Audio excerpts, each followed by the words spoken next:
moment? How will we be remembered? Look at the opportunities before us. This election really isn't about the left versus the right. It's about we the people choosing our government and the choice between freedom versus tyranny. Nobody has a chronic disease burden like we have. Why are we allowing this to happen to our children? Ultimately, the only thing that will save our country is if we choose to love our kids more than we hate each other. What is going on here is deeper than politics. It is deeply spiritual. We are being called to rise above the hatred and the fear and the evil.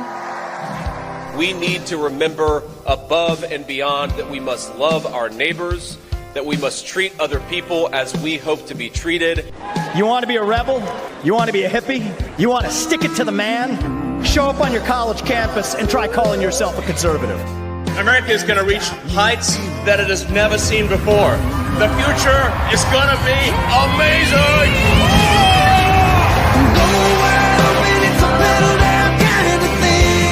Don't you want healthy children? Don't you want a president that's going to make America healthy again?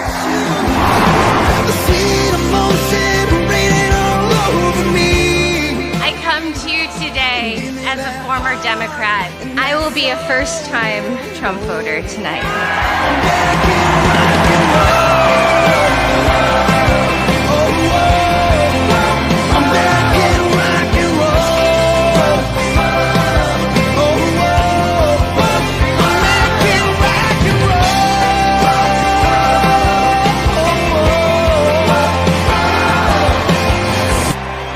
The people dreamed this country, and it's the people who are making America great again. Making rock and roll.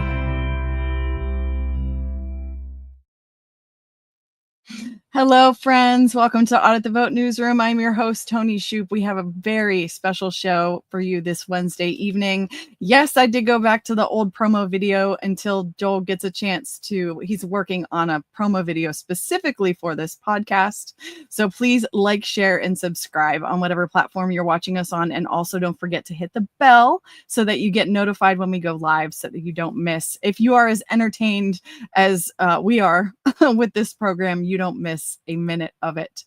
So I just love that. I don't think that video will ever get old for me. We are going to do an intro video because we do get dinged on certain platforms since it's technically Kid Rock's music and we didn't put the video together, and we are monetized on a couple of platforms, and so I guess there's all kind of copyright stuff. So that's why we're doing a new video, but that one is just I just can't get enough of it. So good to see everybody. Dr. Frank is in the chat already saying hello. Penny and Babbage, good to see you guys. Like I said, like, share, and subscribe, and hit the bell so that you get notified when we go live.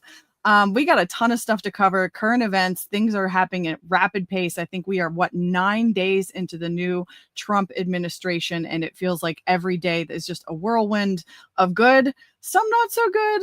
A lot of stuff I almost sometimes don't like how well I know the Constitution. I'm no guru by any means, but I know so much more now than before 2020 that sometimes you kind of wonder, should we be doing this? I don't know, because the other side could just get in the next time around and do the exact same thing, and we have to think about the next generation. So we have a ton of stuff to cover everything from the RFK confirmation hearings today that sound like they're on ice for now. Pete Hegseth got confirmed last week, which is really good news. But before we do that, actually, the first thing we're going to do is pull in my very special guest, who we happen to go way, way back with. Joel, you did it too soon. I was going to tell the whole story how we met, but that's okay. He's here now. So I guess it's no secret. We were promoting that. Go ahead, tell the story. We were promoting that we had Dr. Frank on here tonight. So I guess that's no secret. We go way back, Dr. Frank and I. He's actually from, I believe, Ohio. I don't want to say Dayton, Ohio. I'll screw it up. Or is it Dayton? No. South of Columbus. South of Columbus, Ohio. I met Dr. Frank in May of 2021 when we were still really new to this entire arena. And I have no doubt now, looking back, that it was divine intervention. And I wanted to share the story of it because now you can see it so much clearer than when we were in the moment of it. So I was at a restaurant in Pittsburgh called the Cracked Egg. That was the only restaurant in Allegheny County that stood up to Governor Wolf's edicts and mandates and stayed open when he insisted you close because of this deadly pandemic that 99% of the population was recovering just fine from. And the owner refused to force her employees to wear masks, which made her a target. I was there, Karen and I together, when we were still hosting our Constitution classes together. We were promoting our Constitution classes and getting signatures on our petition for an audit of the 2020 election. And when I was done promoting the class, I had a guy that was there sit down with me and say, I've got to introduce you to a friend of mine. It was really kind of secretive. Oh, there it is, the Cracked Egg, Kim Wagon at the Cracked Egg. So if you want to support a Patriot-owned restaurant business in Pittsburgh area, these guys have taken a huge beating, tons of fines. I don't know what the latest is, kind of where they ended up with all of this, but definitely only one in Pittsburgh area that was willing to stand up against the mandates, and certainly paid dearly for it. So he sat me down and said, he was kind of like, I don't want to say not shady. Shady's not the right word. Just obtuse about who Dr. Frank was and what he was doing, because a lot of the election stuff that he was working on wasn't public yet. So he sat down and said, I got this guy, he's doing COVID modeling right now, but there's things that are going to come out about the election, and with what you guys are doing with your petition, you've got to connect. But it was all about the COVID modeling at first, which actually interested me, Dr. Frank, because I was one of those early mask fighters who called BS on the whole thing right from the get-go, and not BS from the COVID doesn't exist or it's not a real threat, but just the whole stay inside, you can't hug your neighbors, don't bring people over your house. I just knew that was a crock pretty early on. And so when he talked about you with the numbers, I was actually trying to wake up my friends and family on my Facebook account, my small sphere of influence that I had at the time. And I was getting shredded online because I had no medical background, because and the media has since slandered the two of us to kingdom come, of course. I'm a lunatic conspiracy theorist and you're a national election denier. Meanwhile, they don't print any of the positive stuff that would give us real credibility, our real backgrounds. I have an engineering degree, mechanical engineer on paper from Penn State University, and I worked as a design change implementation engineer in the nuclear industry right out of college. Heaven forbid they would print that. No wonder we talk so well. I forgot that you had a degree in engineering. Go ahead. I do. I'm an engineer, but only on paper. So I was trying to wake people up, but again, I was getting shredded because I had no medical background, and I was looking at graphs and sharing numbers and trying to show people, like, why are we terrified of this? 99% of people are surviving. This is insane. More than that. So I loved when I did start to find your stuff. I was very interested because I finally found somebody with credibility that I could share their data. It wasn't just me on the CDC website or on the Pennsylvania Department of State trying to explain to people there was no reason to be afraid of this. I finally had your stuff. And then, so when you and I finally connected, the backstory that you may or may not know that I never told you is that, looking back, I guess what we did, me, Karen, and Jamie at the time, was successful in that we started a movement and woke up the state of Pennsylvania. But when we were in the thick of it, in the middle of it, it was incredibly frustrating. So when particularly when I reached out to you, I remember having a really frustrating day because we were really getting hit pretty hard from every angle. No elected official wanted, other than Doug Mastriano and a handful of others in the House, wanted to help us or work with us. We were getting stiff-armed everywhere we went. And yes, the signatures were taking off, but nowhere near like we thought they would. Not knowing what to expect, I really thought we'd have hundreds of thousands of signatures within a few months. And lo and behold, we go to April to do a rally in Harrisburg on the steps of our capital, our state capital, with 15,000 signatures, which I know sounds good now, but at the time it felt like we were beating our heads against a wall. And the day I reached out to you, it was one of those particularly super frustrating days. And I think it was through Facebook Messenger. I can't remember the nitty gritty details. I just know when we got on the phone, it felt like kindred spirits. And you did tell me a few things that were somewhat disturbing, like I was probably going to have to go to jail and take my elections back at the local level, but we're not going to. I remember you saying to me, well, do you wear a mask? No. Why don't you wear a mask? Because it's stupid. well, then that's how we're going to have to take our elections back. We're just not going to do it the way that the state wants us to do it. And then when you get thrown in jail, we'll call Mike Lindell and he'll bail you out. And haha, we had a good little laugh about that. But come to find out, Dr. Frank was that was April of 2021. And I got to say, he was not entirely wrong in that approach. Now, thankfully, none of us have had to go to jail, but he was not wrong in the approach that we are going to have to take. We're just going to have to take it back ourselves.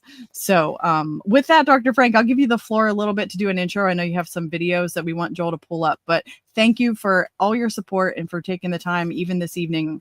All these years, believe it's been 4 years, almost 4 years since we met. Almost 4 years now, yes. And I'm just thankful that you stayed in the fight with us and looking forward. He is I can announce this now. He's officially a board member for Audit the Vote PA. He is an official member of our board. I'm honored to serve.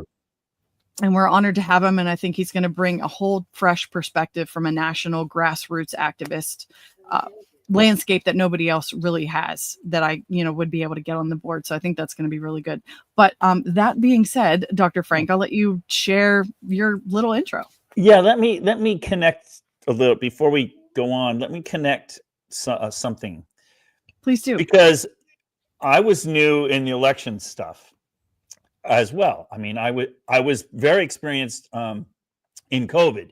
And I was publishing the COVID data all over the country. I had 150,000 followers on my Facebook page. I mean, when I would go live in Ohio, I had 5,000 live views. Okay. And I mean, I was very popular in Ohio. In fact, we got the health director fired because I showed that they were lying about the numbers. And that was a big deal. Now, and I love that. I didn't know that backstory you told me about the guy who said, you got to talk to this guy. He's under the radar. And it's because what happened was I was posting like all the time on COVID and I had 150,000 people following me and everybody's like, oh my goodness, oh my goodness, oh my goodness. And then I just suddenly stopped. And there are two reasons I stopped. One, Facebook took down my page. That was big. And I thought they took down my page because I'm a data guy. I was showing the statistics of vaccine risk versus vaccine benefit. And so that way I was helping people make rational decisions.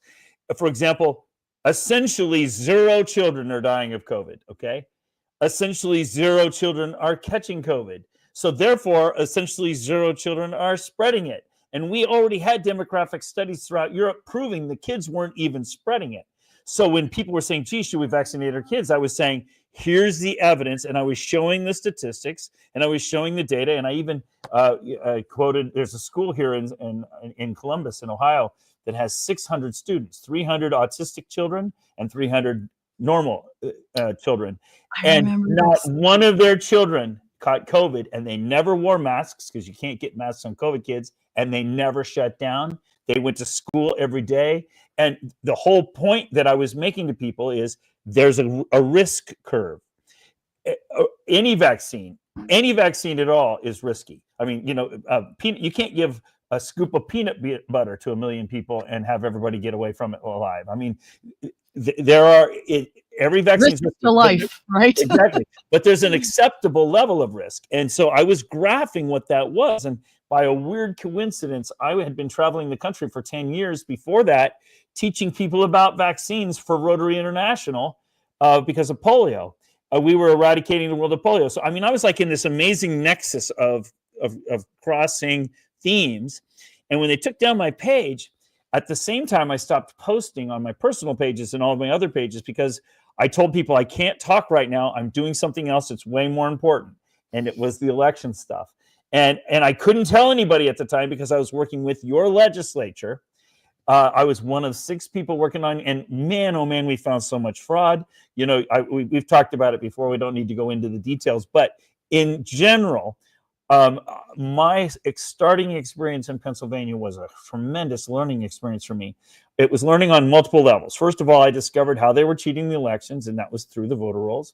And the second thing I discovered is that they weren't going to fix it.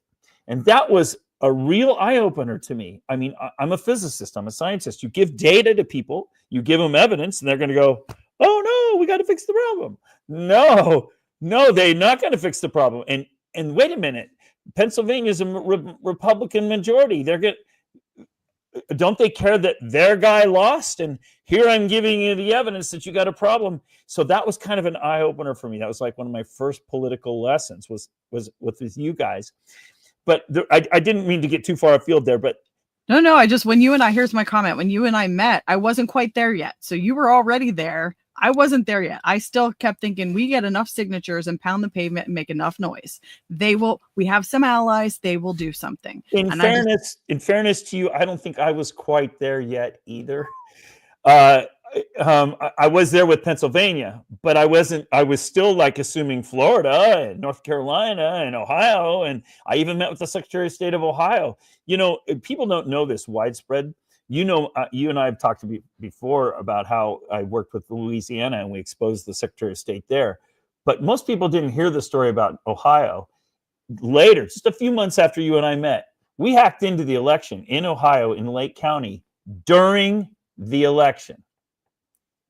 Okay, we hacked into the election during the election, documented the whole thing. We did it at the request of the county officials in Lake County, Ohio. And so when we presented all that evidence to LaRose, you could tell my mindset was still thinking we would give it to LaRose and say, look, see, we're proving to you your elections are totally hackable, totally manipulatable from the outside. I was assuming that, come on, Ohio is Republican. They voted 8.5% majority for Trump. They're going to go, oh my goodness, we got to address this. They covered up the whole thing. In fact, LaRose sicked the FBI on me, okay? Now, we didn't do anything illegal. Everything we did was with licensed white hat hackers at the request of the county officials, everything. So I was, that's why I say in fairness to you, I was still learning a lot. I don't think Did the media cover this at all? I remember you telling me now that you're saying it again about Ohio, but did you get any media coverage? Oh, no, the media, no. They won't report any of this. Just like, by the way, they didn't report the fact, and you and I we talked earlier today, we want to talk about with the illegal aliens. I'll talk about that. Just like they don't want to cover that either, even though it's proven. So anyway, I don't think I really was caught on that I really learned this lesson until the end of the year. You remember Mr. Lindell and I were flying around in his plane getting signatures from AGs around the country. I was shocked how hard it was to get Republican conservative AGs to be willing to sign on to the Supreme Court. That was shocking in itself. And then when formally the Republican National Committee, the RNC, said, you cannot have this lawsuit, I was like, I blew me out of the way. So I think 2021 was my learning year, really. I think I was still believing that somebody somewhere in government would pick up the ball and run with it. But I got to tell you, I've met with dozens now of secretaries of states and AGs, and there's only one good secretary of state in the entire country. And it's the guy, his name is Chuck Gray. He's in Wyoming, and he's got his act together, and he's making good progress. I've met with him multiple times in person. He's good. But the rest of them, there aren't any good ones. They all run for cover. You pay a political price if you address this problem. And there's a lot of vested interest in keeping control of your elections. Think about it. Since when does government willingly give up power? And right now, every election is being controlled at the state level. There isn't a single state where it's controlled locally anymore. It's all government controlled. And are they going to say, oh, yeah, we agree. We need to put it back into the hands of the people? Yeah, fat chance. We're going to have to fight to get that back. But it took, in fairness, I think it took me the year. I just want to say one more thing before we move on, though. You called me later that year. I think it was in June, and you were in tears. I'll never forget this call. It was a big call for me because it helped me connect dots too. You're like, Dr. Frank, we should have just done what you told us to do at the beginning, which was to stick with looking for fraud and canvassing in our communities. You said because we did all those signatures, we delivered them to the count, and nothing's going to happen. And you were just tears. And that wasn't an I told you so. That was a learning curve that we were going through. That's when they hijacked. Senator Mastriano was gonna send at least subpoenas from his Senate committee so that we could get access to the machines and the router, all that stuff. And they yanked him out of his chair position, put someone else in. They hijacked everything. So it felt like, I remember calling you crying. I had other volunteers that were calling Seth crying. Like we were we just worked so hard, and they literally just hijacked it. And that was the start of the turn of the corner for me to go, this is local. That's where I started. Education is key because people don't even know the Constitution. And we're going to have to fix this at the bottom, lowest, most local level because nobody else gives a crap. You taught me that, and I quoted you all over the country, and I still have slides in every one of my presentations. Education is key, but the fix is local. And I think you and I were learning that together at the same time. I don't think, I was Mr. Wise Guy. I think we both had to learn. And by the way, that would be a great way to go into the next part of this conversation because right now, I mean, it's awesome. Trump is awesome. Okay. He is in there, and dude, the guy has a vendetta. All right. He is going to do, I guess Nellie's going to bed. She turned off the light. He has got enemies in his sights, and he's going to take them out one after another, man. This guy, and I remember there's all this talk about, there's this conspiracy where Trump is really in charge of the military and everything. Remember all that stuff? You hear about that? I had meals with the guy. I'm sitting across the table from him, and I'm talking with him, and he is not saying, oh yeah, I'm in control, don't worry about it. No, he's pissed off. He is bitter. And I never thought they'd let that guy get back in office because he's got his machete out, dude, and he's going to he's going to get his revenge. And he's going to go one after another, chop, chop, chop, chop, and he's doing it. Now, that's good because he's going to be remedying a lot of the crap that we've had to put up with 4 years. But it's also bad. Here's why it's bad. 2 reasons it's bad. First of all, I talked about you earlier today, constitutionally, this is not the way our country is supposed to be working. What are we going to do? Every 4 years, the next president undoes everything that the previous president done and then puts a whole bunch more executive orders into place? That's not the way our country is supposed to be run. It's supposed to be a constitutional republic. We're supposed to be making laws, and our legislatures are supposed to be representing us. We're a representative form of government. So even though I like it that he's fixing the mess, I don't like it that this is what's required to fix the mess. Yep. That I don't like. Okay, now the second thing that I don't like about it is now, guess what? Everybody's sitting on their hands watching Trump fix everything.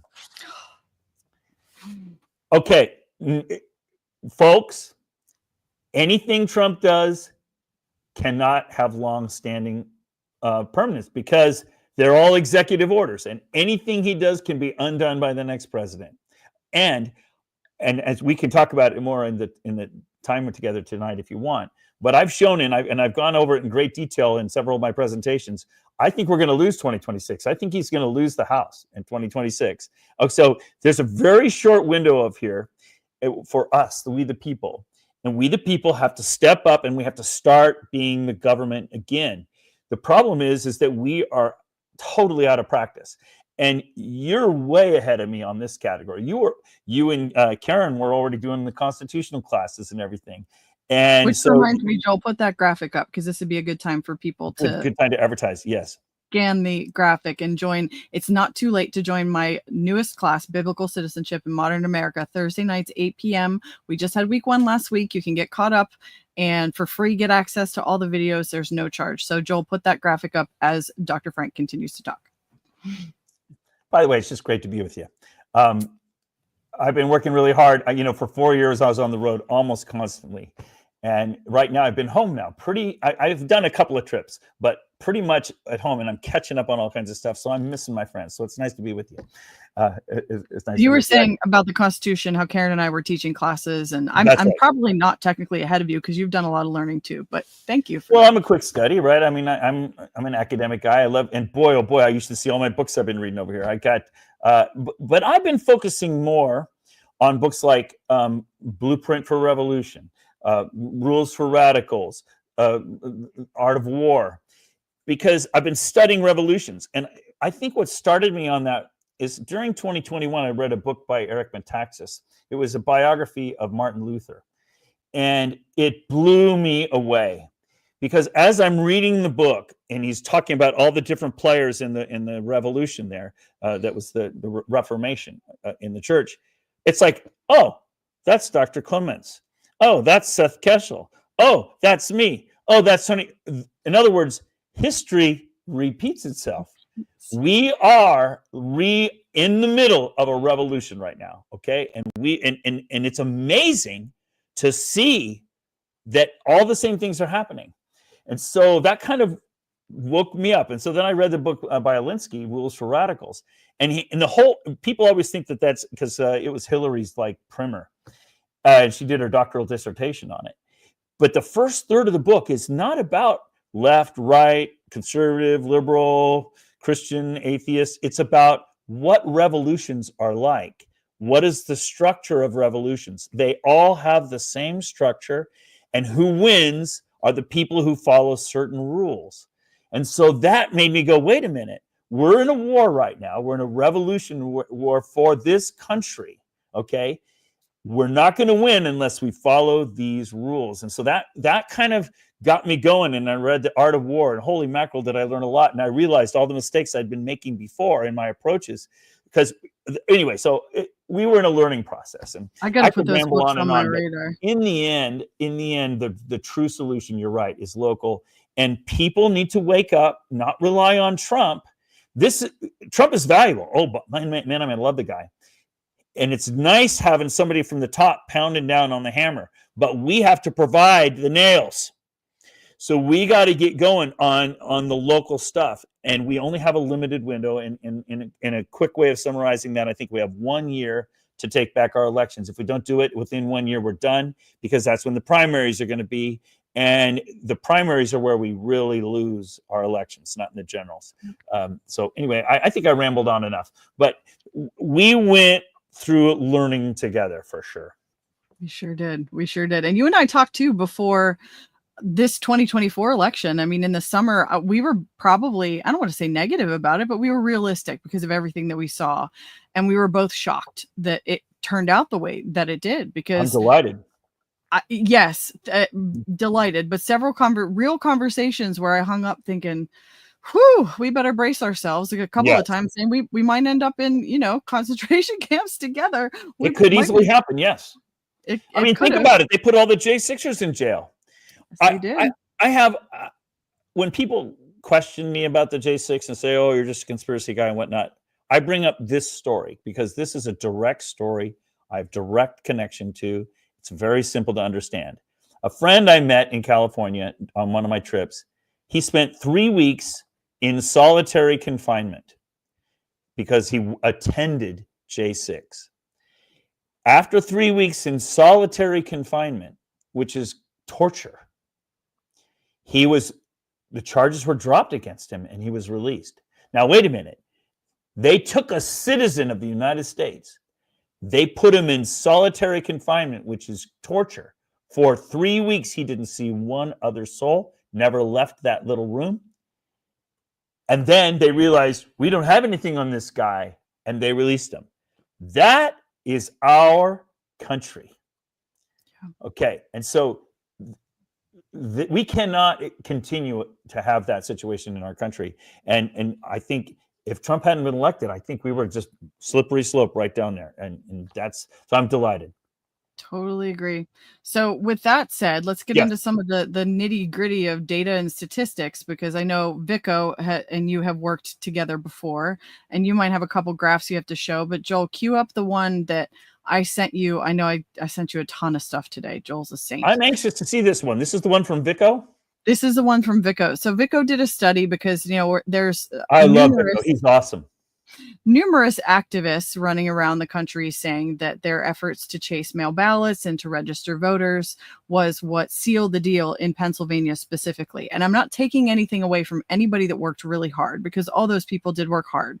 But what the data now shows that Vico found is that we, in fact, had less added Republicans to our voter rolls in this last election cycle between the years 2023 and 2024, which is that red curve you're seeing to the far right.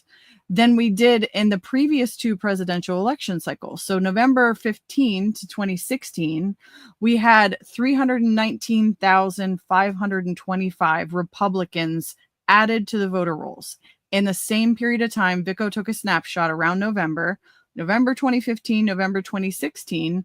That's the difference in Republicans that were added to the rolls between November 2015, November 2016 in that time frame.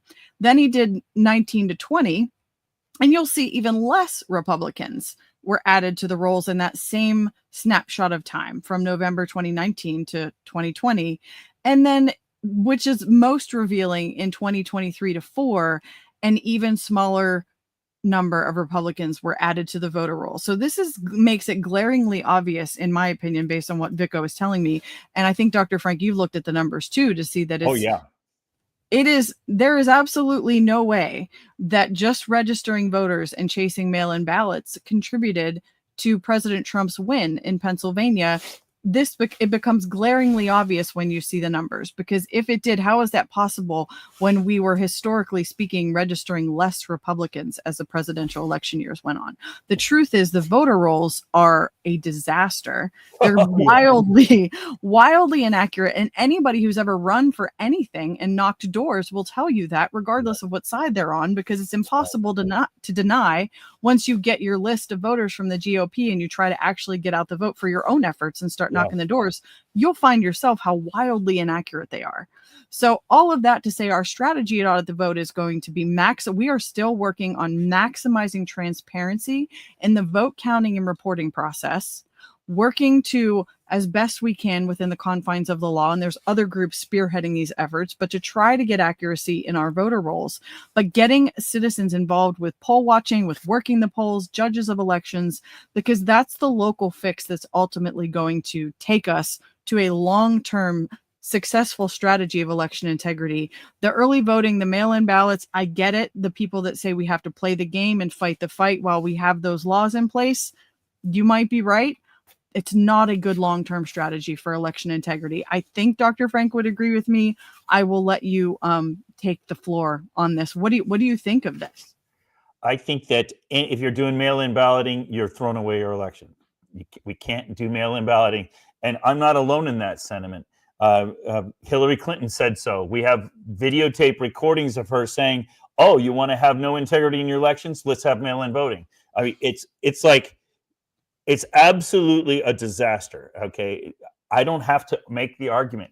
Anybody who's an expert in election integrity knows that's the case. So you got to get rid of that, and you can't have multiple days of voting. There's reason why we had election day. And this is not rocket science. We don't need to reinvent this wheel. We already know how to run clean elections. So then the question becomes, why don't they want to run clean elections? That's the real question. And the answer is because government never willingly gives up control. Government likes having central control of the elections. They like having the ability to control how things are going. I've actually, you and I haven't talked a lot, but I may not have told you this story, but I've actually been in conversations with legislators sitting there in a room negotiating. We'll give you that county, you give us this county. I'm not kidding. Okay, this is that's politics. That's literally politics. And by cheating, and we're going to let you cheat there, and you're going to let us cheat here, and this is how we're going to do it. I'm not kidding you. Okay, this is legit. So, and how can they do that? Because they're in control of the election. If, as you're saying, you have local control, local transparency, none of that stuff can happen. Okay, so as long as we're letting them run the machines and they don't let us in, and letting them run the voter rolls and they don't let us in. By the way, it's interesting in Pennsylvania in particular. You mentioned Vico. I love that guy. In fact, he I think, I'm not taking total credit because he's a talented guy, but I'm the one who recommended him to Cause of America. And you're the way I found him too. So when I connected you kept telling me you got to get in touch with this kid named Vico, and he's awesome. But he's the one who brought me into Pennsylvania and introduced me to Kathy Barnett, and he's a smart guy, and he understood my scientific temperament. When I first came into Montgomery County, He said, will you help us with the statistics in the county? And I said, sure, I'd love to. And he started to talk about it. I said, don't tell me anything. Don't tell me anything. Just give me the data and walk away. And he's like, I get it. Because I was using controls, right? I have to control. I don't want to be pre-biased in any way. I want to let the data speak to me, and I want the data to teach me. And I was able to discover stuff because I was coming at it fresh. Nobody had pre-biased me. So anyway, Vico's awesome. Now, he talks about this downward trend. I was aware of that as well because I have the voter rolls for every state in the country, and I'd been tracking them across the country. You know, my pattern was every time I went to a county, I would meet with the local officials, and I would have their data ready to show them. So, of course, I was like, I'm armed for bear. So back in March last year, when the Republican Party said in Turning Point and all these people were saying, oh, yeah, we're going to go out and register Republicans, and we're going to chase their ballots and whatnot, I said, that doesn't make sense to me intuitively. So I sat down and I did all the calculations. And I figured out that the most they would be able to increase the turnout across the country, the most, if they did a fabulous job going out there and registering people and getting and chasing ballots, was 3%. That would be the most they'd be able to do. And so I said, that's a crazy strategy, because if you're able to increase Trump's turnout by 3%, you've got 10 million ballots in the 2020 election that were stuffed that you're up against. The real challenge isn't can you turn out a few more wimpy percent. The real challenge is how do you stop the corruption in the election? So instead of focusing on this piddly little boost you think you're going to get, you need to secure your elections. But they were having none of it, and eventually the rhinos, swarmed Trump, and eventually he agreed to do the strategy. He was just being political, and which is, I think, when you and I not panicked, but had a conversation in the summer, like, okay, this is in God's hands. We're just going to keep doing what we're doing. Yep. Educating people, waking people up, building local movements, and the rest, if he gets over the finish line, is going to be a miracle. And that's pretty much, I think, what happened. I think it was a miracle too. I think we had two of them. We had the ear, and we had the in Butler County. Right? What? I said, right? Pennsylvania. What is it with this state, Dr. Frank? Oh my God. Well, you guys are the Keystone State, right? We are the Keystone State. It's just wild. And we're going to publish a report. Vico and I together are working on, he's supplying the data, obviously, and I'm just trying to put the pieces together for him. We are going to be putting a report out and publishing the results that he did find, because what we are seeing that definitely contributed, if not should be getting way more credit, not us, for Trump's win in Pennsylvania, is the fact that there were measures that were put in place. For example, an Act 88 is a law that was passed right before the midterms in 2022, which at the time I was very critical of. Senator Mastriano actually spearheaded this effort and had a lot to do with this law getting passed before the governor race. But I was critical at the time because I wanted no more Zuckerbucks, no way that any private money could get into. And there was some wording in the law that to me looked like it left it open for a Zuckerbuck type situation to happen again. So I was really critical. But as it turns out, it looks like Act 88 is what, hey, very good, Joel, look at you. This little bugger is what saved the day, because this did two things. Number one, it did eliminate them being able to flood the system with private Zuckerbuck money. Number two, here's the big one. That's how they were buying the ballots that they were stuffing. Go ahead. And funding the drop boxes and the satellite offices and all that stuff from Mark Zuckerberg. Let's not forget, everyone's hailing that guy as our friend now, which part of our no. Which just settled a $25 million a settlement with Trump for Trump sued him. Did you see that for taking him to President Trump off of Facebook after January 6th? They just settled today for $25 million. He did not admit, by the way, in that lawsuit that he did anything wrong. They just decided to settle for whatever reason. But the key to this particular piece of legislation that I think saved the 2024 election was required more transparency around the mail-in ballots. This required every county to have to report how many outstanding ballots they had by midnight on election day. So they weren't able to find these exorbitant numbers like what they did in 2020, the week after election, because of this. And because I think people like me and tons of others all across the state had eyes on the ground. We were literally like just watching like hawks, and they knew it. We had people watching drop boxes, efforts on the eastern side of the state where just average everyday citizens organized and watched those things, and they knew we were watching, and they couldn't pull the same shenanigans. And I personally think, and we're going to put a report out publishing it with data to back it up, that is really what gave Pennsylvania the win in 2020. There's always going to be a need to get out the vote. There's always going to be voter registration drives. That never changes. But they would have, I think, pulled the same crap if it wasn't for people like me and you and Vico and all the other people that have been on the ground since 2020 who said, wait a minute, something went wrong here. And I feel like we spent 4 years just trying to figure out how it works. How's it supposed to work? Where are the vulnerabilities? What the heck did they do? It took us 4 years just to figure that out, and then try to like plug the holes as they were popping up all over the place. Now it's time to take ground. Now it's time to get the infrastructure, the volunteers, the people in place that we can take ground so that there's a chance we don't lose 2026. And I'm super excited to work with you on that, Dr. Frank, and have you as a consultant, kind of, if you will, for our ground efforts with Audit the Vote. I'm happy to do that. This would be a perfect time to segue to one of my slides, if I could. Yes, please. Because if you want, you can include this in your report. So what this graph is, I've done this for the whole country.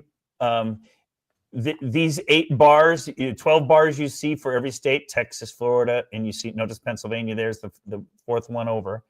The leftmost bar is the number of ballots that were received for Reagan in 1980. So that's the 1980 election. And then the rightmost vertical bar is the number of ballots that were received for Trump in 2024. So you can see how many Republican ballots were received. I don't mean Republican ballots, votes for the Republican candidate is what I meant to say. For every election, every 4 years, from 1980 to 2024. I'm using my mouse and not the pointer. So this is for Reagan, this is for Trump. And you notice that from 2020 to 2024, you barely got any more ballots. Do you see this? In your state, Trump barely got many more votes. It's under 5%. It's like 3.5% more ballots. So all that work that you supposedly did to chase ballots, that's all you got. Now the Democrats, if we look at the Democrat number of ballots, let's look at them. Let's see here. Oops, I got to go back one, I think. There you go. The Democrats went down. If the Democrats had just kept going up, but you notice that the Democrats went down in all the states. Yep. So Vico found the same thing in Pennsylvania. So their turnout was hurt. And so, but this is my point. And I don't mean this in any derogatory way towards Trump. I don't think Trump won. I think the Democrats lost. Trump did not increase his turnout very much at all across the country. He got the same magnificent turnout that he got in 2020. They just out-cheated it turnout. He got the same turnout that he got last time, but the Democrats were unable to cheat as much. And the turnout, and you can see the turnout, every state is way down for Kamala.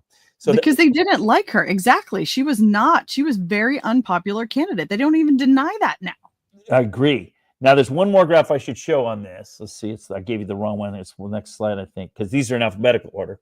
If I ratio the Republicans to Democrats, if I ratio them so that you can see who won, who lost, and for the same set of 12 bars, here's your Pennsylvania, you notice that you're really close to even between Republican and Democrat. This would be if you have the equal number of votes for the Republican candidate or the Democrat candidate. It's equal number. You barely eked it out. Barely eked it out. So in other words, if Kamala's turnout had just held the same as Biden's or gone up a little, you would have lost. And what I've done is I've collected the 9 most vulnerable states. And you're one of them, okay? Of course. Of course we are. And you're one of them. So that's another reason why and you can see the trend in every one of these states. Look, the red bars are going down in every state. What that means is that the ratio of votes for the Republican candidate to the number of votes for the Democratic candidate, that ratio is going down. It's becoming less Republican. And it's not just there, it's in every state. I could have shown you every state, but I'm trying to keep it focused on Pennsylvania tonight. If people want to see this, you can go to my YouTube page. I've got a whole long description of this, but I think it's enough because we're talking about Pennsylvania. If there was ever a time in your life, Pennsylvania, to get involved, it's now, and it's in the next year. And the thing I hate about it when I'm listening to myself see this is we've been listening to this political crap for decades. This is the most important election in your lifetime. Okay, guess what? Freedom is gone. Okay, by God's providence, we got Trump in office. Okay, okay. If he wasn't here, we were toast. This is it. We were done. But now wait a minute. If I project, thank you for doing that, Joel. If I project this trend, and I've done this for every state now, we're going to lose 2026 right now. We're going to lose 2026. In other words, Trump's going to lose the House unless there's a major sea change in the country and everybody wakes up. And I love, when I talked to you earlier today, I really like something you said. I even wrote it down. People need to be aware, informed, and then I added one more word. They need to be activated. Amen. Okay, and what's happened is a lot of people think, okay, yeah, we have problems, but Trump's going to fix them. Well, they're aware, but they aren't informed enough to realize what the real problem is. And I think once people realize what the real problem is, then they will engage. And so, they call me the Johnny Appleseed of election integrity. I've been traveling the whole country, waking people up, starting bonfires, that's my website, my YouTube. By the way, before the election in 2020, they took down actually, that's not quite true. I was very popular on YouTube. I was making $3,000 a month on YouTube back in 2020 because of my COVID stuff. People loved what I was doing. I wasn't even trying to make money. Okay, I don't know how I didn't find you before that day, because I was living in that data, trying to convince people you don't have to live in fear. I was graphing every county in the country every week. I was showing you that I was automating all my software, so I was producing graphs. So all you had to do was go and look it up, and you could know how many people were going to die in your county next week. I mean, it was crazy. And when Mr. Lindell made that movie about me, Scientific Proof, the next week YouTube took me down. And that's when you got taken down. Oh my God! For my YouTube channel. The Facebook channel got taken down right before the election. And I thought they were taking me down because of my vaccine graphs. But in retrospect, I think they were taking me down because I had also posted all of my projections for the election. And Trump was a 20-1 favorite. And I had run all the statistics. By the way, just so I can toot my own horn a little bit. In 2016, that election, I predicted 13 months ahead of time that Trump was going to win, and the odds were 2-1. That was even before Trump was the candidate. And I didn't vote for him, by the way, in the primary. I voted for Rand Paul. I'm a libertarian. And so I had calculated that Trump was going to win, and I was telling everybody, yep, Trump's going to win this. And they're like, he's not even the candidate. There are 17 people in the primary. And I'm like, nope. And I was using the math. And so I had done the same math for the 2020 election. And I had predicted that Trump was going to win 20-1. It was going to be another Reagan second term. And so, just a second. Here we go. You going to sleep? Aww. Okay. I'll see you tomorrow. Night, night, Nelly. See you. Okay. That's a nightly event for me. That's very nice. If I wasn't in the shed, mine would be getting beaten down as well. So she's adorable. Okay, Nelly, thank you very much. So anyway, the reason I'm saying that is that because the math is real, and I'm a math guy, and I do the math, and so I'm making the predictions based upon the math, and sometimes the statistics are complicated for people. And by the way, that video that's up there, see the matters of life and death, I just put that up 2 or 3 hours ago. And it's basically what I'm trying to do is I'm trying to help people understand the statistics of life and death in America. And it seems morose, but it's really not. It's a really handy reference. I teach you how to calculate how much longer you're going to live. And it's crazy. And I also show what the wave of baby boomers that's now hitting their average lifespan. People, I don't think, understand that right now in America, we're about to have a huge surge in deaths. The death rate's going up, and it's because all the baby boomer generation is reaching the end of their lives. Oh, Joel's playing the video. That's cool. So it's about a 40-minute video. You don't have to watch the whole thing all at once, but it's broken up into 7 sections. And there's a section on population. There's a section on longevity. There's a section on abortion at the end. That's very compelling. It's shocking. I had no idea it was to this extent. But and when you talked earlier, you even said, "Oh yeah, but abortion's going down." No, it's not. It's on the rise, a huge rise right now. And I would have thought with the overturning of Roe v. Wade, it would have gone down. I'm really interested to watch this. So you can, this is on YouTube. Is it also on Rumble, Dr. Frank? You're on multiple. I didn't put it up on Rumble yet. It's so hard to put it up, a long video up on Rumble. I only just put it up. I'll put it up, but I just haven't done it yet. Yeah. So go to his YouTube channel at DouglasFrank5204 is the link directly to this video. I can't wait to check this out because I would have thought since the overturning Roe v. Wade, abortions have gone down. But Dr. Frank is saying the money or the numbers are showing otherwise. There's a dramatic upturn. And I even talk about it in the movie. I say it's ironic because you would think once they made it not nationally legal again, really all it did is push it back to the states. But it's right now, just I don't want to take us off our topic, but just to give you a startling statistic, this should shock you. For every 4 people that are born today, there's another person who's aborted. That's how high the abortion statistics are right now. And people have no idea. People don't realize that's what's going on. Now, the video isn't about abortion. It's about life and death in America. And I'm tracking all the things where people are being born and people are dying, right? And so that's one of the ways. And if you think about it, that's a lot of death. That's 1 in 5 people aren't being born. That's a lot. So, and that's not contraception, that's abortion. So that's interesting. And you can, by the way, you can see the effect of, okay, now I'm getting nerdy. You can see the effect of the contraception in the graphs too. And I talk about that. Wow. So it's in sections. You don't have to watch it all at once, but it's handy. So anyway, I'm rambling now. Most of my audience and I'm telling you, I'm predicting you guys are in trouble in Pennsylvania. You got to wake up. You got to get your people awake, and you got to take back control of your elections, local control of your elections. You were with me, I think. We were traveling across your state, and we met with a county clerk. And we don't want to use names because we don't want to get people in trouble. But she was relatively new to the job. And this was before the 2020 election. And her election didn't reconcile. And she found problems with it. And she called your Secretary of State and said, I can't certify my election. And your Secretary of State said, you certify your election or you're going to jail and you're going to lose your job. And were you in that conversation with me? I wasn't, but I remember it. It was, I don't remember which, well, I do remember. I'm not going to say. I didn't remember whether it was you or maybe Karen that took me to that meeting.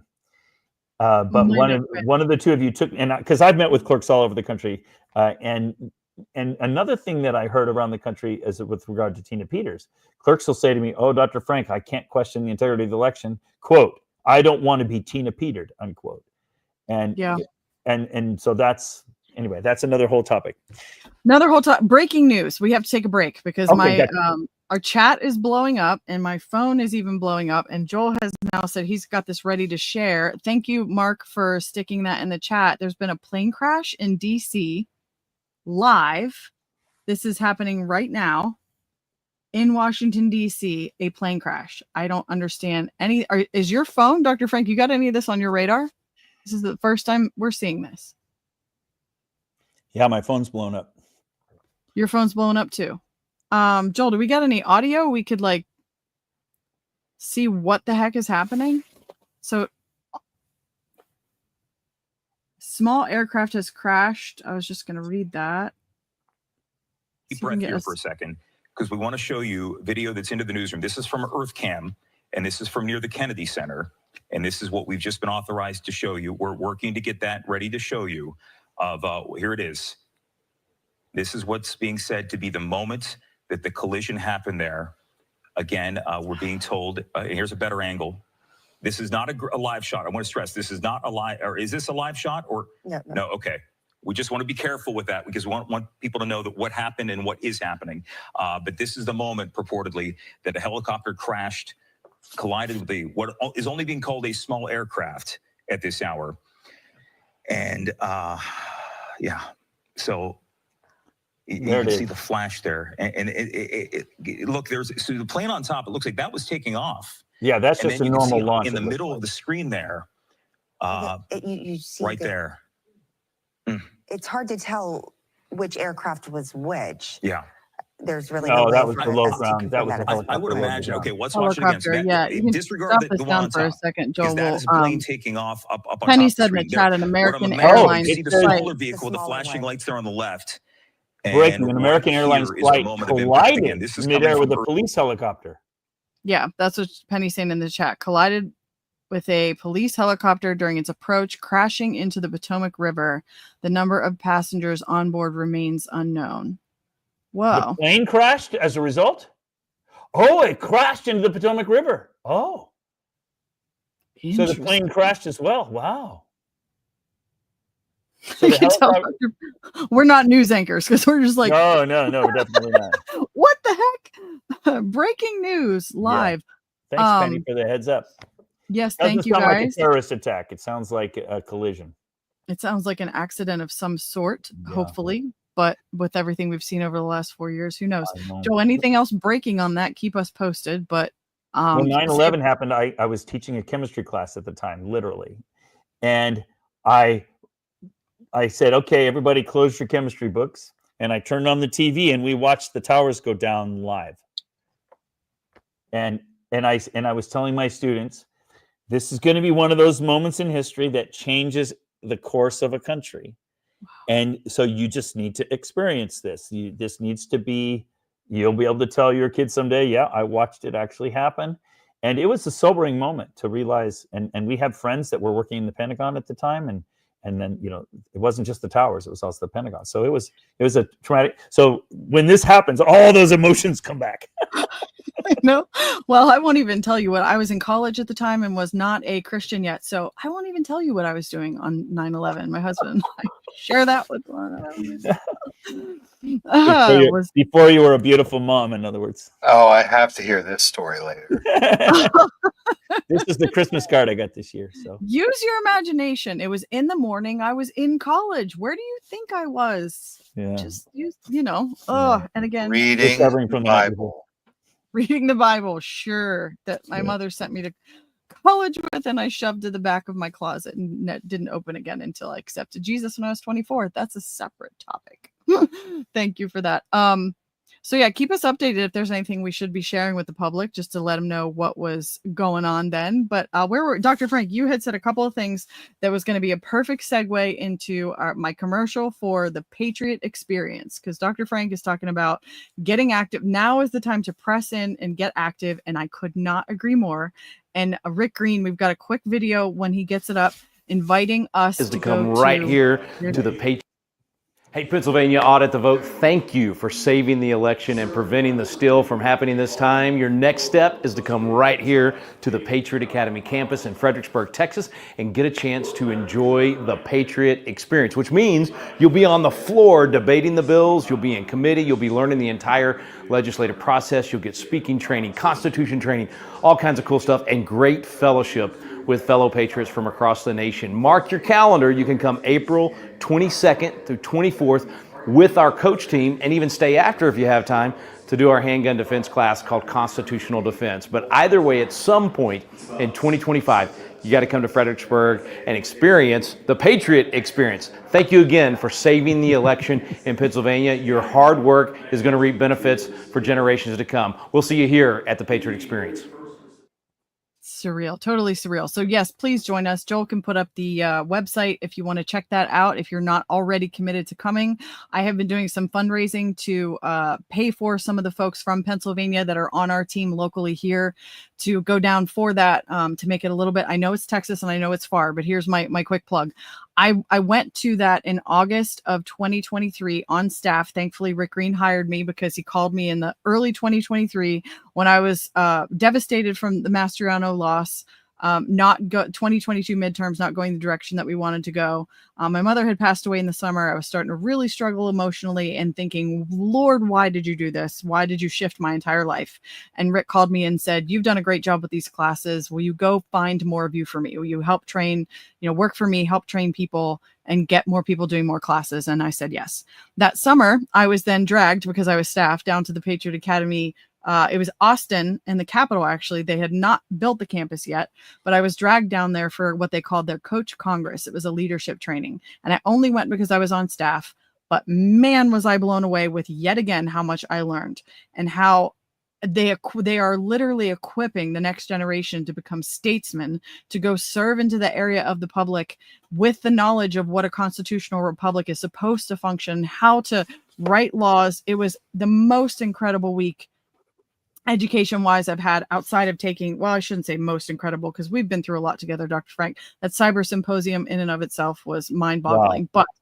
But it was, I just went and said, we need to get as many Americans as we can educated on the process of how our laws are actually written. You get immersed in the committee process. You'll have to write a bill yourself, and you actually get to hold on, there's a new update. Oh.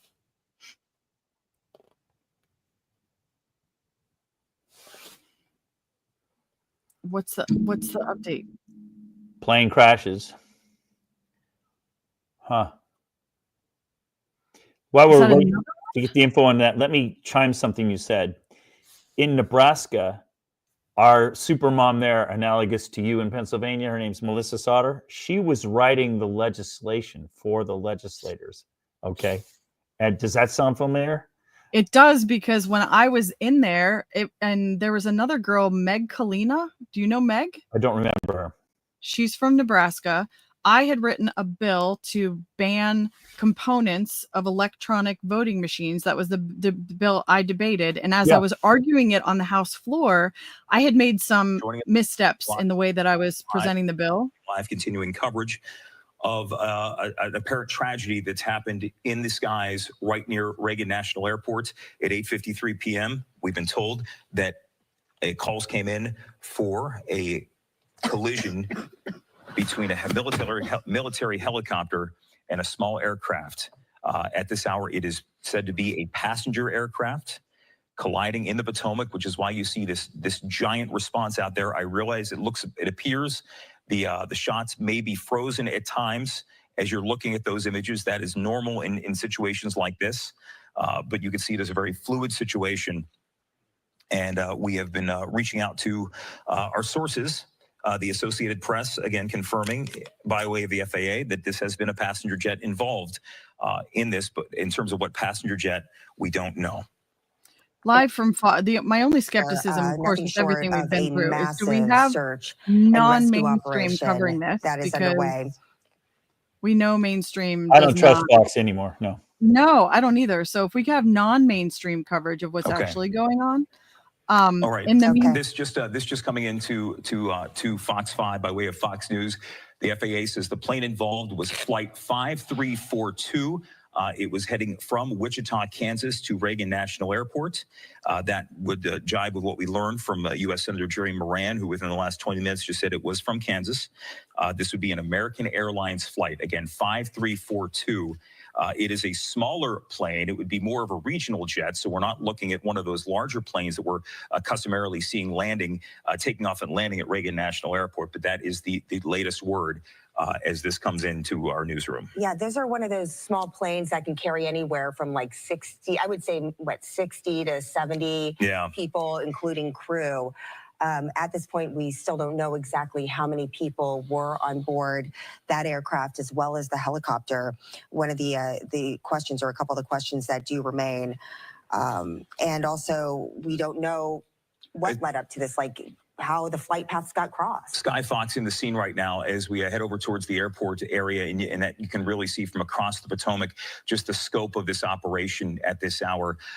And the plane itself, based on flight data that I'm seeing, this is a Bombardier CRJ 700 jet that was apparently involved in this.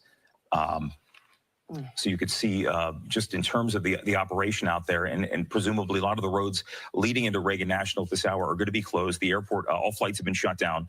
The terminal, at least at last check, was open. But, we're getting to the point in the evening where a lot of those airlines would close for the evening anyway. Everything would come in. And has President Trump made any statements or anything? Okay. I just don't trust Fox. And in terms of the flight path for this one, again, it's not a very large airport. Yeah, don't cut it for now because there's really nothing new that's happening. I agree.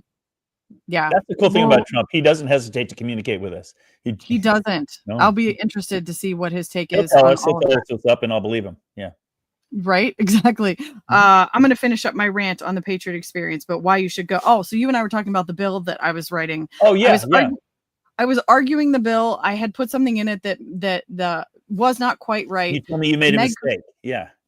Or that they thought wouldn't pass, or that's the whole thing. You learn the political process from a completely different perspective being immersed in it. And Meg Kalina pulled me aside and said, I've worked with, she dropped your name, Dr. Frank and Colonel Sean Smith, in the bill that you're writing here. Let's make XYZ changes because it'll make it better. Yeah. And we got to do all of that together. And so, yes, to answer your question, I know the people from Nebraska that were working. Yes. Melissa might have somehow connected. Souder might have connected with her too. I don't remember. I think it was Melissa who wrote the stuff, and I know because she was sending me her bills. I'm reviewing them. I've got Sean Smith involved. Why are we writing their bills? Right, exactly. And the answer is because because the American public doesn't understand our elections. Neither do the legislators. I have spent when I meet with legislators, I spend most of my time teaching them their own system. Amen. And we have.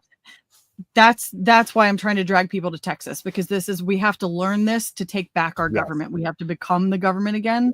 Yes. And I came out of there that August like, oh my gosh, everybody needs to do this. This is how we make an impact. So look into that. Joel, drop the link to the Patriot Experience. We're going to be doing a lot of those with Patriot Academy over the next couple of years. But if you want to come in April with us, that's when we're going. And I lost my train of thought. Back to you, Dr. Frank. What were you about to say before I interrupted you with my little commercial? Well, I love that because actually, I think we were in sync. The thing that I've learned a lot of lessons. You've learned a lot of lessons. One of the lessons is one of the reasons we're in the mess we're in right now is because we've been so disengaged from politics for so many years that we don't know what we're doing.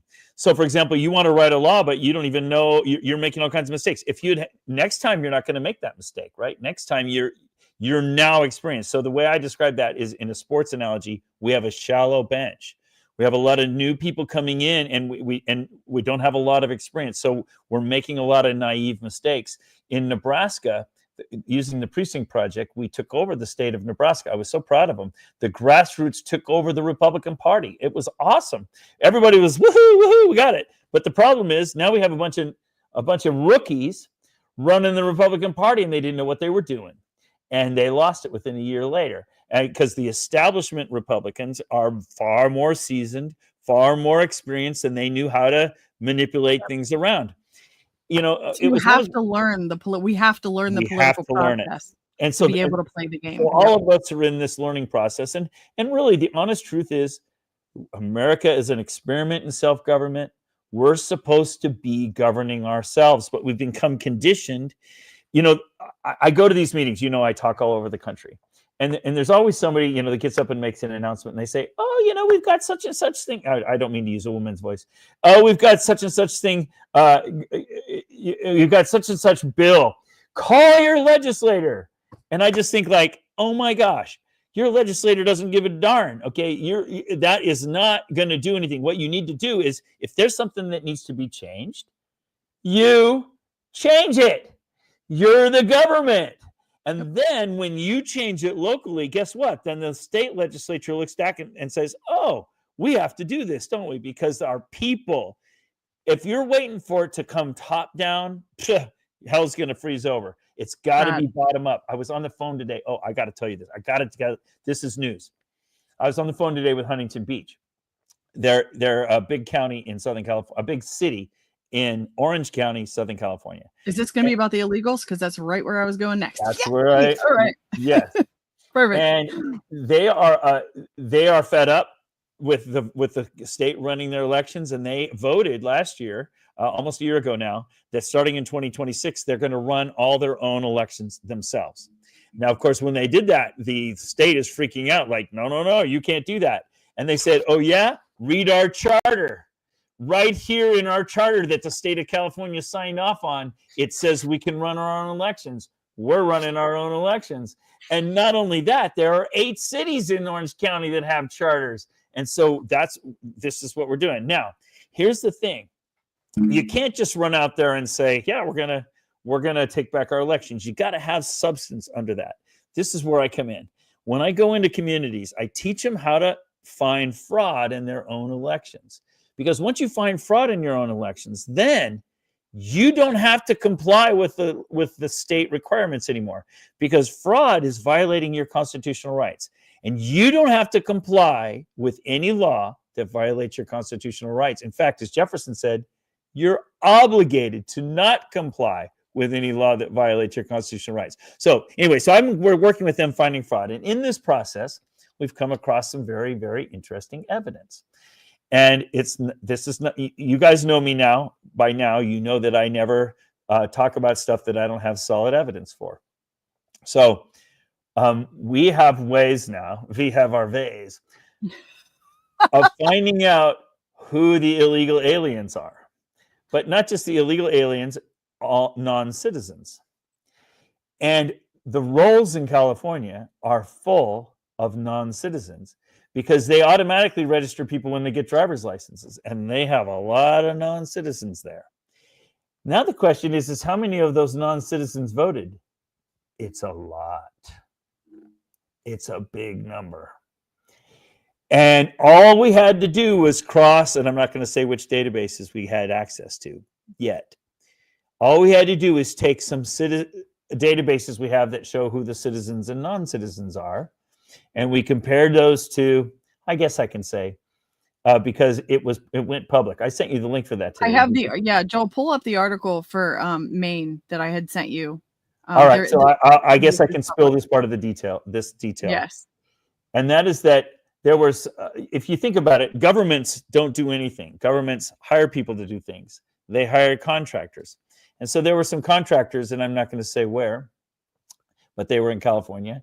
And they were managing the health records, the welfare records, for the welfare records for their county. And they're conservative patriots. And they're like, we hear that there are non-citizens voting. So they contacted one of us, and we gave them a copy of the voter rolls and showed them who had voted and who had not voted. And they cross-checked it across the medical welfare records, where in the welfare records, it shows if a person is a citizen or not. And one of the first things that happens is when aliens come across the border, they get signed up for welfare. They get signed up for health care and things. And guess what? It says right in all those forms whether or not they're citizens or not. Well, guess what? When we cross-correlate the two lists, la-dee-da, we got a bunch of non-citizens voting in the election. This is hard evidence. Okay. Now, when this is not new. We had this a couple years ago, but we couldn't get any action anywhere. And so the guys on the team were very frustrated. So one of them anonymously posted it on social media. It went viral on social media. Thousands and thousands of people saw it. Well, this article is written by an investigative reporter in the state of Maine. And he saw this and he said, gee, I know some friends who work for the state in this division, and they're conservative, and I wonder if they could check this too. And sure enough, the same thing was happening there.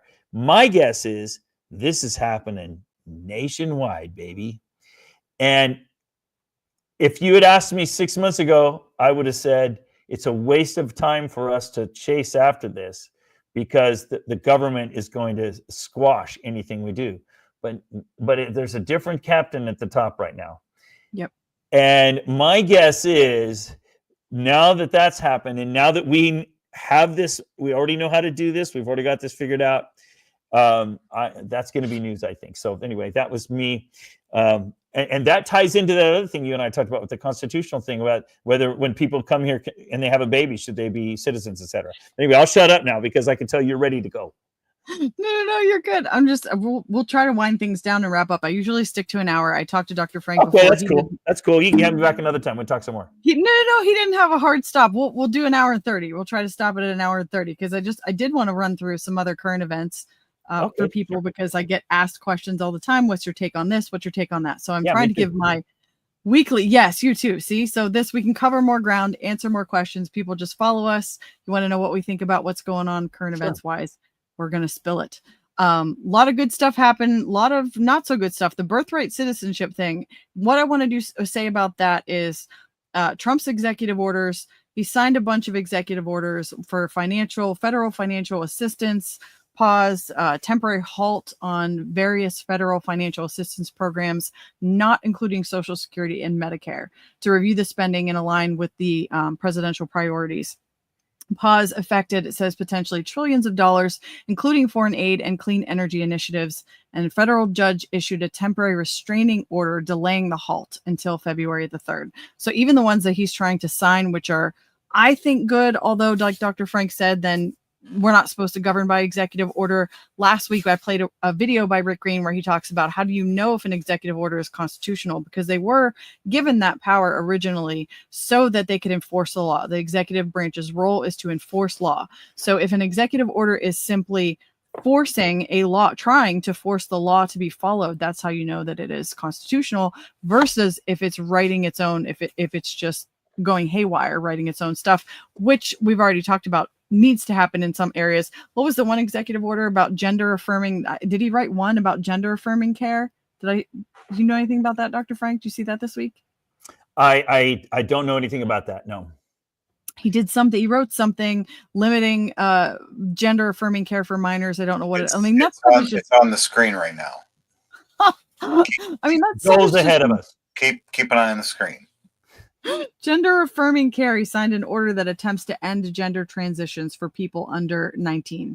I mean, that's just that's preposterous. No child has the ability to make that decision for themselves. But what's disturbing to me is the fact that we have to deal with this. Like, this is insane that we even have to have an executive order for this. That's how far the culture has crumbled.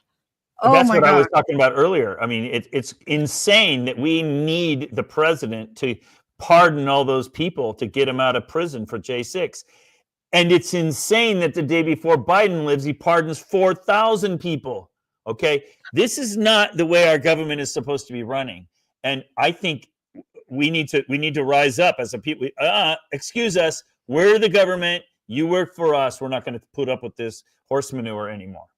Amen. And so his executive orders that he's signing for immigration this is what he ran on, right? He's going to deport tons of people that are here. Finish the wall. I heard that. Yeah. Finish the wall, deport people that are here illegally. I saw a couple days ago the press room asking the new press secretary. Me too. I saw that. I watched that. Did you see that? The criminals what criminals have crossed the border? All of them. They broke the law to get here. What do you not understand about that?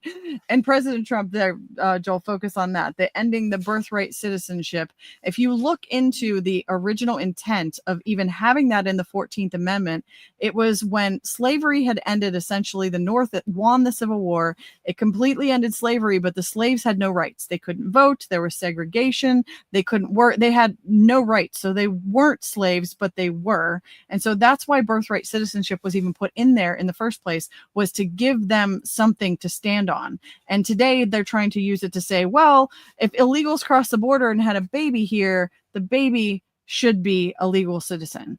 That's completely against what it was originally intended for. Agreed. And so I agree with President Trump's birthright citizenship executive order, because I feel like it's reinforcing what the 14th Amendment and the Constitution intention was for that particular. There it is. I agree with you, and I would bow to your prowess constitutionally over me anyway. But the thing that bothers me about it is that the next president could just undo it and go back to that. And that's why we can't have our country being run this way. This is preposterous. I mean, I love everything Trump is doing. Don't get me wrong. I just think that it's a disaster that it requires that. By the way, there's a gal named Chris Ann Hall, one of my favorite constitutional scholars, and she has been posting a great deal on the birthright citizenship thing. I would encourage you to, and by the way, she'd be a great interview. She she set me straight in a lot of categories. I don't know where I'd be without her. She has a YouTube video that is just amazing. If you haven't seen it, you ought to see it, Miss Constitution. I read one of her books. It was very good. Yeah, this one's called Genealogy of the Constitution. It's an hour long, and she basically dissects the Constitution and shows you all the source documents that our founding fathers knit together to make our Constitution. They didn't write it. They compiled it. And she shows the history of each of the components. In other words, our founding fathers didn't need to reinvent the wheel. They looked at history. They were well learned. They understood. They said, okay, this works, this works, this works. This doesn't work. Take that out. And they compiled a beautiful, it's totally awesome. So anyway, that's good. Now there's something else in one of the executive orders. I think it's super important. People don't know this. And since I just finished the population study stuff that I talked about, we have over 1 million people that are immigrants right now in our country, for which there have been court orders already issued to deport them. Already, courts have already said, yes, Jose Jimenez, he needs to be deported. And they've already have court orders already in cast. So the question is nobody's been enforcing them. So if you think about it, it's not just the criminals that were mentioned in the press conference the other day that are, it's horrible that we allow these people to be here and rape our children, which is most of the ones she quoted, the press secretary quoted. But we already have court orders to deport over 1 million of them already that are here. And so all we have to do is enforce those. And I think that's coming.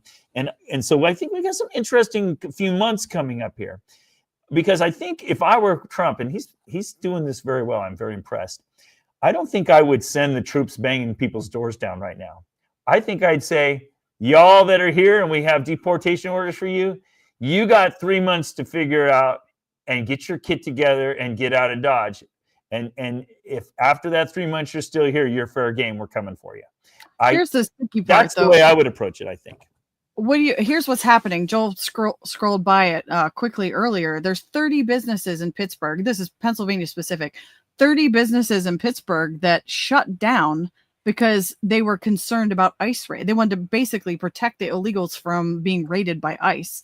And the mayor of Pittsburgh, Ed Gainey, is out there basically saying, I won't cooperate. So what do you think about waiting it out for people like that? Like they're clearly like, nope, sorry, not going to do it. I think all's fair in love and war. What's good for the goose is good for the gander. And while Biden was around and the libs were in charge of our government, they weaponized the government against us. They, penalized businesses that wouldn't wear masks. They penalized restaurants and whatnot. Well, guess what? We can follow the law and penalize these people. And so if Pittsburgh isn't going to comply with the law, guess what? Their federal funds just dried up. Okay. In other words, we have huge levers and we need to use them. And if there's anything I know about Trump, dude, that guy knows how to use levers. He is the art of the deal guy. He will use, and so they'll make a lot of noise because they have to sound good and they have to sound politically correct, but they're going down, buddy. And I love that's happening, but I also don't love it that it took this. But we already went down that road, so I won't rant that. Do you want me to answer that NGO question? Yes, go for it. Before you do that, let me do one more thing. Yeah, okay. Because I want Joel to, before he pulls up the media, I want to play the media clip from the new press secretary. I just want to remind people, please share this because we are the new media now. Elon Musk has made that clear. Thankfully, his purchase of X and Twitter. We are not nearly as susceptible to be booted for talking about free speech and censorship and all of that, which pray for RFK and his confirmation to get through because I heard that he got quite the beating today. Dr. Frank, go on the NGOs and then Joel, do the media clip when Dr. Frank's done with his NGO answer. Okay. The NGO is a perfect chance. Yes. Thank you, Ken, for the question. Is a perfect opportunity to bring up Vico again. So what happened is when I was studying the voter rolls in Pennsylvania after 2020, I discovered a very interesting thing. I discovered that right before the election, suddenly 50,000 people were added to the voter rolls in Montgomery County, like within a month of the election. Okay. And somebody might say, oh, well, that's normal. There's always no, this was one big chunk. And what was interesting about this, long story short, is those are people who had been removed from the rolls 10 years earlier. So they were being reinserted into the rolls 10 years after they'd been taken out. They were former residents, people that have passed away, people that are no longer there, in other words. And every one of them voted in the election. That was weird to me. I was able to pull that out of the data. And then what shocked me even more was that within 6 weeks, by the end of December, they'd all been removed from the rolls. So in other words, somebody had inserted them in the rolls. 50,000 ballots had been stuffed in Montgomery County using those names. And then within 2 months, they were all removed from the rolls. Now that is a huge problem. Now, just showing that alone should put fear of God into you about your elections in Pennsylvania. But here's how it was happening. And this is where Vico comes in. And God bless Vico. He's awesome at this. He put together a team of volunteers and they scoured. They were given access to the logs, the state logs showing who was adding and removing voters. And they found a minimum of 32 non-government organizations, NGOs, that were doing this.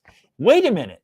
NGOs have access to your voter rolls, so much so that they were putting in voters, then stuffing ballots for them, and then the state was automatically removing the voters after the election. You know why? Because they weren't here anymore, and it showed up that they had moved away a long time ago, and so the automatic system was doing the cleanup afterwards. Okay, so we know who those NGOs are.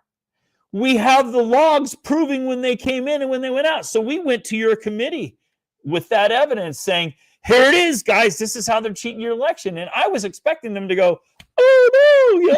But no. I think it was Russ Diamond actually wrote up a bill and said, we're going to pass a law in January. He proposed it on the floor saying, we're going to have a law where no more NGOs can't get into our rolls anymore. Only official agencies have access. And it didn't even make that a committee. That was a shock to me because we proved that your elections were being hacked that way, and they didn't want to protect. So that was one of my eye-opening things. And that was before you and I met. That was all before you and I even met. Yes. Now, across the country, NGOs are the boots on the ground that are cheating the elections. And what happens is money flows in from the outside, and that's what you mentioned earlier with the Zuckerberg thing. Where does it really flow? It flows in through these grants that he's giving to these non-government organizations. And in exchange for that money, the NGOs are delivering ballots. I could tell you story after story, and it's getting late, so not tonight. But I can tell you a story. I'm not hypothesizing this. I'm a scientist, so you're allowed to go one step beyond the data. That's called a hypothesis. But once you've confirmed it, now you can go on to another. No, I've already confirmed this. This is all over the country. The NGOs are the means by which the ballots are being stuffed. They get paid to do this. So yes, and True the Vote exposed this too. Found this and exposed this for sure. Exactly, and so I'm not hypothesizing. This is true. So I'm 100% against funding. Now, this is a very practical thing you can do. So I love it that this came up because people always come to me, Dr. Frank, what can I do? What can I do? And I always say, take back local control of your government, and in the process, take back local control of your elections. But by the way, here's something really simple you can do. Ask for a copy of your county budget. You're entitled to it. You're a citizen. You go and you talk to your county clerk and you say, I'd like to, I'll talk about Fractal in a minute. I'd like to see a copy of our budget. And when they first do that, they're going to give you a rough copy. Okay. It won't have a lot of detail in it. And then you're going to find the category, and there's a little number next to it, 103.27 or whatever, which goes to funding things like Catholic relief services, Lutheran relief services, local NGOs. You're going to find that in your county, not every county, but most counties I'm in, your county is giving money to these NGOs. And guess what it's going to? It's going to harvesting ballots from homeless people and low-income people and minorities. That's where the money is going. And it's a simple way for you to expose that channel of money to your local NGOs. Now, the fractal computing thing, I saw a comment there from Ken, and I'm careful what I say about this, because I have a policy in this battle that if your guns are aimed at the enemy, I don't shoot at you, okay? But that doesn't mean I'm going to invite you in my foxhole, okay? You're welcome in my foxhole anytime, Tony. Yeah, I totally trust you, okay? But I just want to tell you about this fractal computing group. I've worked closely with them. I don't work closely with them anymore because they're too quick to report numbers to the public that are unverified.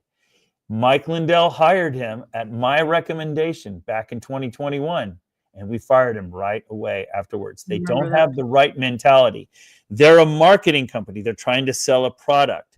And so they come out with all this stuff all the time that they say, oh, look what we found here. Look what we found there. Nope. Check it out first.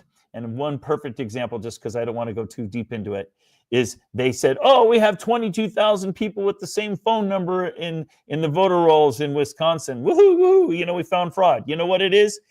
All they had to do was call the number. Guess what it is? It's the state penitentiary number. Okay. All right. But that made it onto the cover of the Epic Times before anybody called the number. My point is, we need to be far more careful about what we say in public. Amen. Don't go public with any claims until you've checked them out yourself. For example, I just talked about this Medicare stuff.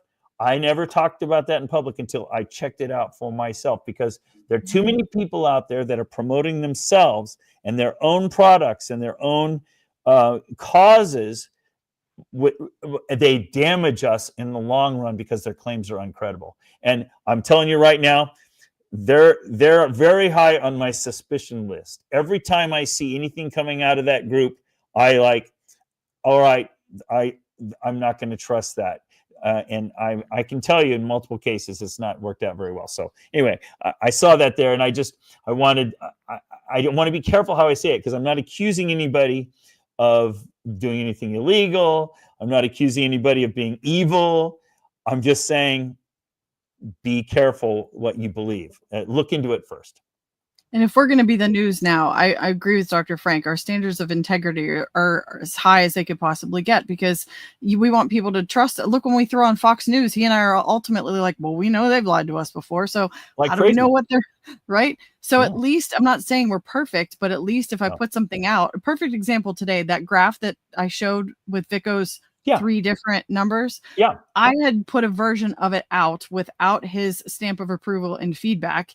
And it wasn't wrong. It just wasn't as accurate or well worded to reflect what he was trying to convey through his numbers. So I took it down. Like, that's just, I want to be known for something. Okay, you can at least believe that I'm not knowingly putting something out that I know is misleading or wrong or riddled with errors. And I think that's all you're saying there. So I agree. 100%. I always encourage people, especially in the election integrity movement, to use peer review. We do that in science all the time. Before I publish a paper, I have 60 scientific publications.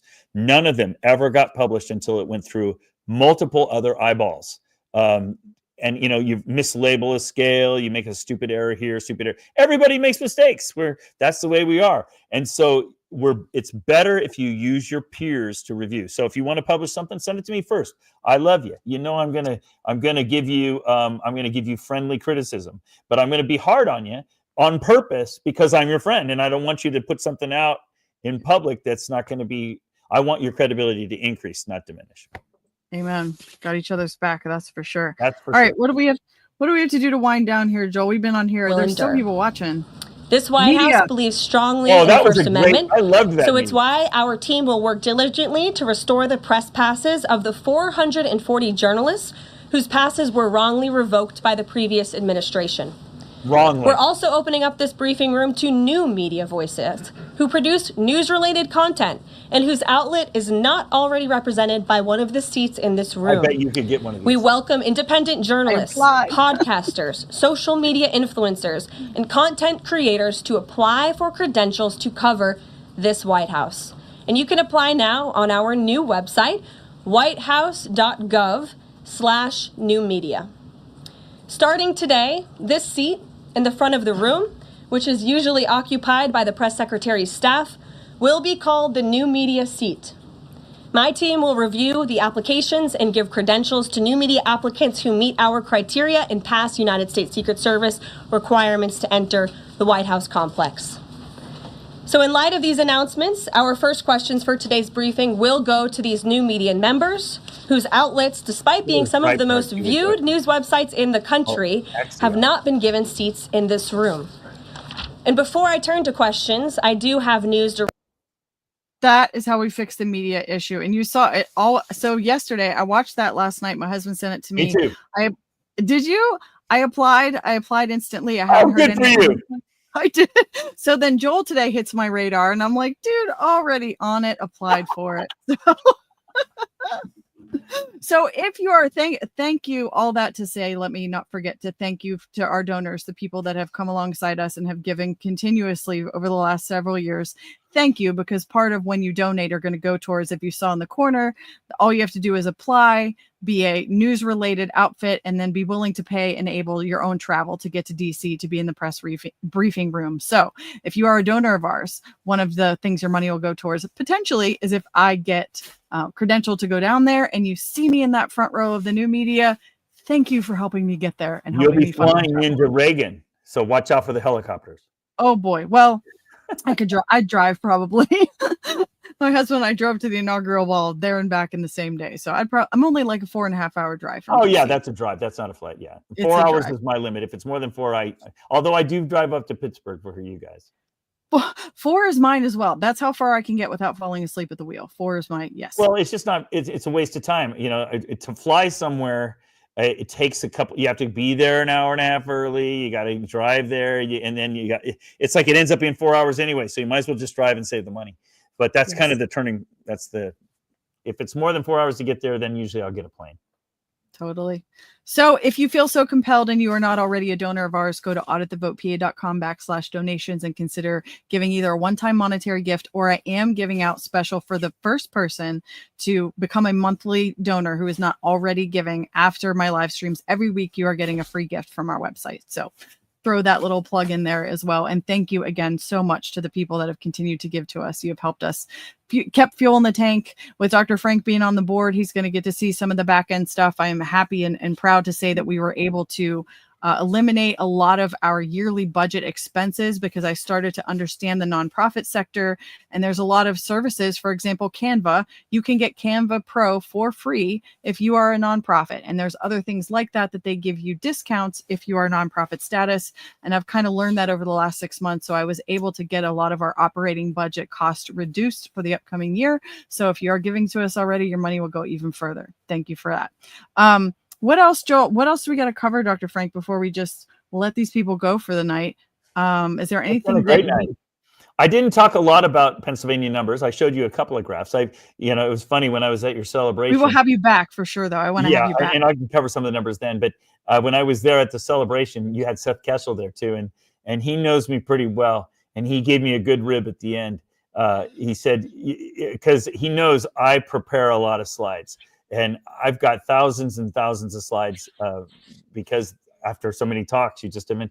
And yes, I've got like over here on my computer ready to show you if I need it. I've got about 50 slides. There's no way I was going to be able to show it. So I loved that ribbing. It just shows that he knows the kind of guy I am. I always have all my ducks in a row. I'm ready to go. That's just my personality. I don't like to go off half-cocked. So yes, I have a lot to talk about.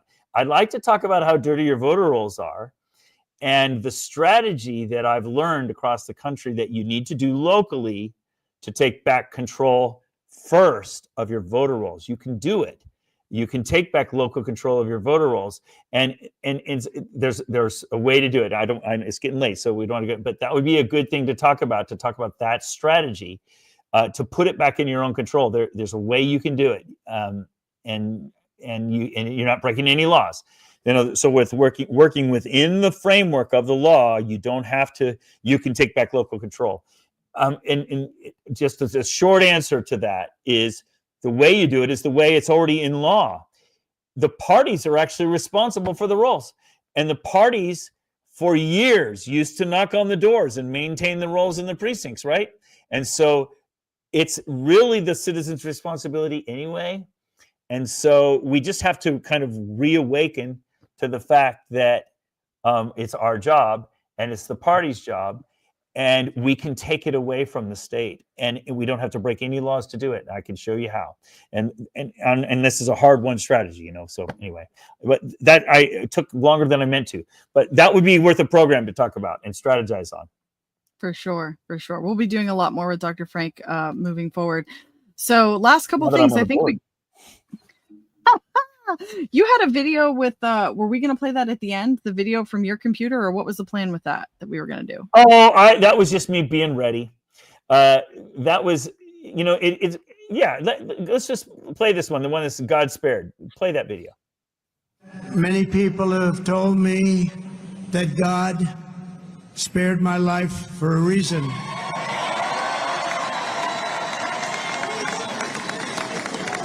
And that reason was to save our country and to restore America to greatness. And now we are going to fulfill that mission together. Yes. I love that. Me too. And I love it that he acknowledges that God spared his life, which I believe. But I think the most important word in that whole thing was the last word. We're going to fulfill that mission together. And in his inauguration in 2016, he said a phrase, and I could play that video too. I've collected these little snippets where he says, today is a special day because today we've given back the power to the people. Okay. In other words, he was handing back the power to us, and he was naive as well. And he was expecting, okay, we're going to take it back. No, we went all to the beaches and played golf, and we didn't step into our role as the government. Well, I hope that we are certainly a different country now than we were back then. We have learned a lot, and now we're stepping back into our roles, and we're getting involved just like you, me. There are tens of thousands of people like us that are waking up all around the country, and we are beginning to step back into our roles as the government. And so, and that confirms how we started the program. Trump cannot do this. He may be God's chosen person for our country, but he cannot make America great again.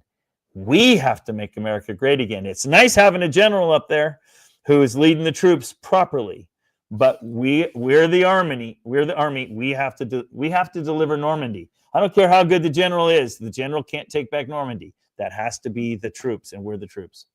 Amen. Dr. Frank, you're being peer reviewed by Ken, saying that it says county instead of country when it says, and that reason was to no. You have to fix that. Where did you say that? Oh, county. Oh my gosh. Thank you for catching that. Oh my goodness. I need to fix that. Yes, I know. Laura. Yeah. Thank you for the peer review. See, now you know I'm human. Now you know he's human. That was a perfect way to close it out. So as you guys know, my usual is to do a couple funny things. Joe has two funny things. RFK Jr.'s confirmation today. He was attacked. Just want to add some questions. And yet the organization is making money selling a child's product to parents for $26, which casts fundamental doubt on your usefulness. That's awesome. Isn't that like, I don't know how he did it. I really don't. I do. I know exactly how to do that with my software editing. I can do that. I meant how RFK put up with that. That was I see. Yeah. I thought you were talking technical. No, not technical. I know. Mel felt so bad for him. Totally. And then the last little one is Family Guy. This is how I feel every night going to bed. So play that one, Joel, and then we'll sign off.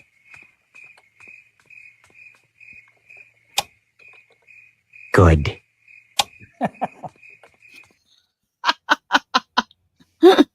Isn't that great? Oh my gosh. We'll answer a couple things in the chat. Sharon, yes, Indiana County does not post. We could talk about the Constitution. Now, it is Act 77 does not require it any longer for them to post those polling tapes, and we'll get arguments back and forth a lot on that locally. I would suggest getting something like that ironed out at the local level prior to election day. Make a stink about it. Sit down with your election director. the county party, whatever it is, get those things agreed upon and ironed out, especially if you can get bipartisan support on that. You might be able to get some independents and Democrats that when you be surprised, Dr. Frank's probably learned this too, when you get someone who's not of the same political party or not deemed an election denier to go with you to your local office, you are going to get way further, because now if you get people on two different sides that want the same thing, they can't just, they're less likely to just dismiss you. So, and those are things that we're going to be strategizing with at the local level and talking to all you guys about. So stay tuned. Final thoughts, Dr. Frank, and then we'll say goodnight. Anything else? Yeah, I'll be sentimental for a minute. Another lesson that I've learned on the road is that movements are about relationships. We like to think that we win with evidence.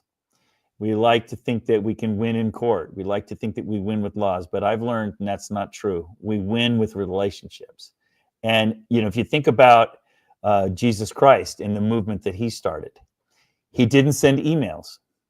He went town to town, starting relationships and building relationships. And I really think, and you can look at church building, you can look at all kinds of different movements that have been successful across history.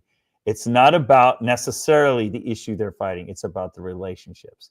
And so I so appreciate yours and my relationship. And we're not alone. We've got another several hundred people that we could have this same conversation with, that we're brothers and sisters now. So it's a sentimental ending, but I think it's also, we're talking about what it's going to take back our country. If you think about if this were 100 years ago and you were deciding that you were going to go represent me at the state legislature, somebody would have to harvest your crop for you.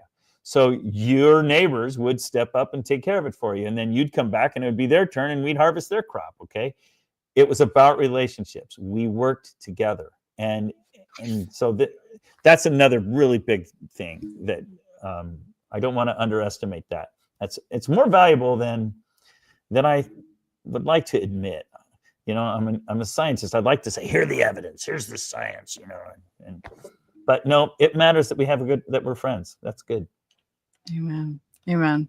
All right, everybody. Thank you for watching. We're going to have some really good guests too. And Dr. Frank back. Absolutely. We'll have Seth Keschel back for sure as well.